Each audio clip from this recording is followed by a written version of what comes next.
Alright guys, it's time to do a game review, Bunduru! Woohoo! So, grab yourselves a beer and park that ass on a chair. And don't give me that shit about it being too early for a beer, okay? It's never too early. It's called Breakfast for Champions. And if you eat enough toast with your beer, it just soaks that shit up. You'll be good to go.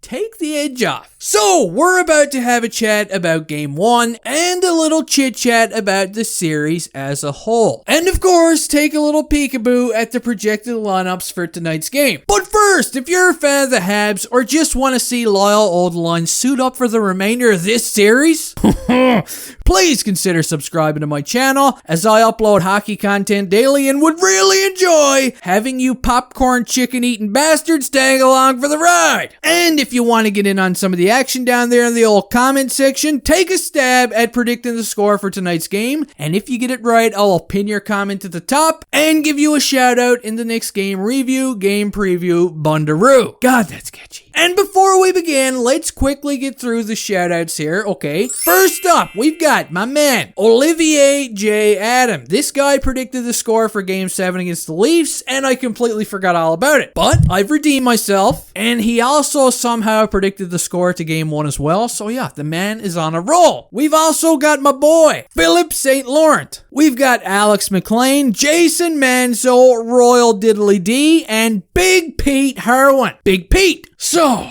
if you're a Habs fan, you definitely enjoyed the first game of the series, right up until, the last minute of the game, brain fart by Marcus Dirtschley. We saw Jeff Petrie play a nice offensive game. We saw Jesperi Kotkaniemi score another goal. Nick Suzuki pot a nice goal as well. Then we saw Shea Weber get a breakaway. Woo! He got stopped, but Brendan Gallagher to the rescue came in and banged home the garbage. And then, last but not least, the birthday boy himself, Jake Evans.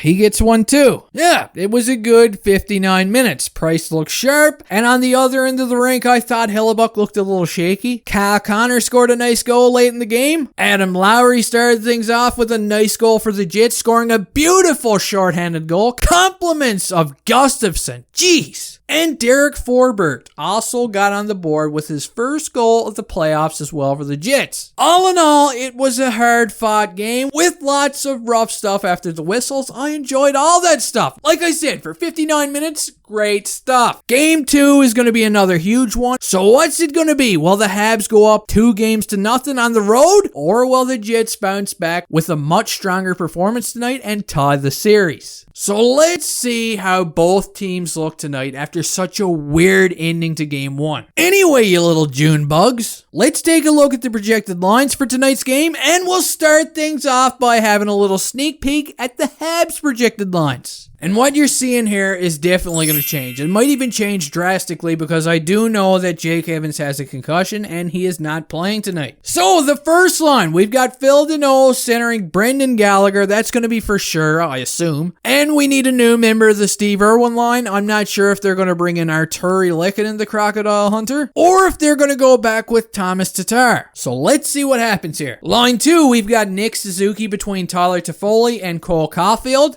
And that line was money in Game 1. Good stuff. Line 3 also showed up and played a huge game in Game 1. We've got Jesperi Kotkaniemi centering Paul Byron and Josh Anderson. And line 4, we've got Eric Staal. And listen, I know everybody's waiting for me to say it. When is Junkie gonna admit that Eric Staal is playing pretty good? I'm not ready yet. I'm not. But I will. He's doing pretty good. Okay, there. You got it.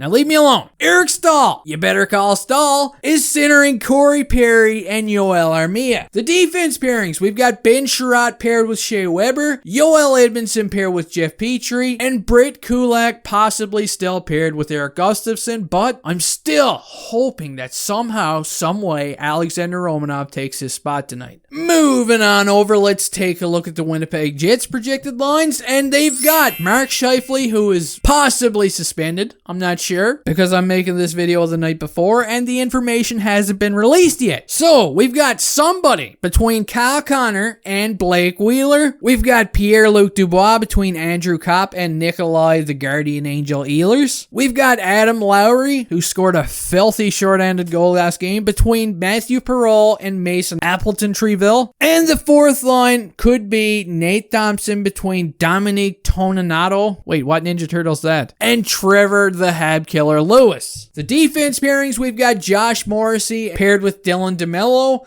Derek Forbort paired with Neil Pionk, and Andre the Giant paired with Tucker Poolman. So that does it for this game preview. I hope you all enjoyed. Don't forget to leave me a comment and try and predict the score. And hey, I'll see you next time. Let's hope nobody gets killed tonight. Jeez.